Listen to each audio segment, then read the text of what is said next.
बातमी आता ठाण्यातून आहे। ठाण्यात मनसे नेते अविनाश जाधव हे आक्रमक झालेले आहेत। प्रभाग क्रमांक 16D आणि 18K चा अर्ज अवैध ठरवण्यात आला होता। अविनाश जाधव जाब विचारण्यासाठी ठाणे मनपामध्ये दाखल झाल्याची ही दृश्य आपण बघतोय।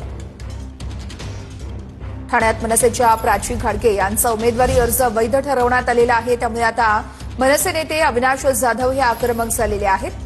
प्रभाग क्रमांक 16D आणि 18K च्या उमेदवारांचा अर्ज हा अवैध ठरवण्यात आला होता आणि त्याचा जाब विचारण्यासाठी अविनाश जाधव यांनी ठाणे मनपा गाठलं आणि त्या ठिकाणी जाऊन त्यांनी अधिकाऱ्यांना जाबही विचारलेला आहे। प्रशांत रोडे हे अतिरिक्त आयुक्त आहेत आणि त्यांच्या भेटीसाठी अविनाश जाधव तुम्ही तुमच्या सर्व अधिकाऱ्यांना सूचना दिल्या पाहिजे होत्या त्या दिवशी की शेवटचा दिवस आहे, तुम्ही वेळेच्या आत तिथे उपस्थित राहा।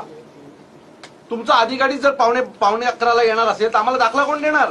कोण अधिकारी होता, काय नाव? बनसोडे सहाय्यक, त्यांचाच दाखला आहे, सहाय्यक आयुक्त बनसोडे। ह्या दाखल्याची गरज नाहीये साहेब।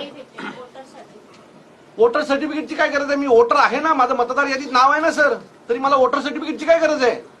आणि निवडणूक आयोगाच्या कुठल्याच डॉक्युमेंटमध्ये वोटर सर्टिफिकेट हवं असं लिहिलेलं नाहीये। बरोबर, हो लागेल ना, बरोबर। मला जर अधिकारीच उपस्थित नसेल साहेब तिथे तर मी काय करू? कुठून आणू दाखला, वोटर दाखला? मला सांगा। तो अधिकारी तर असला पाहिजे, तुमचा अधिकारी नाहीये ना सर जागेवर, म्हणून मला लेट झालाय ना। तो आलाच पावणे 11 वाजता तो अधिकारी, तर मला कसं ते मिळणार?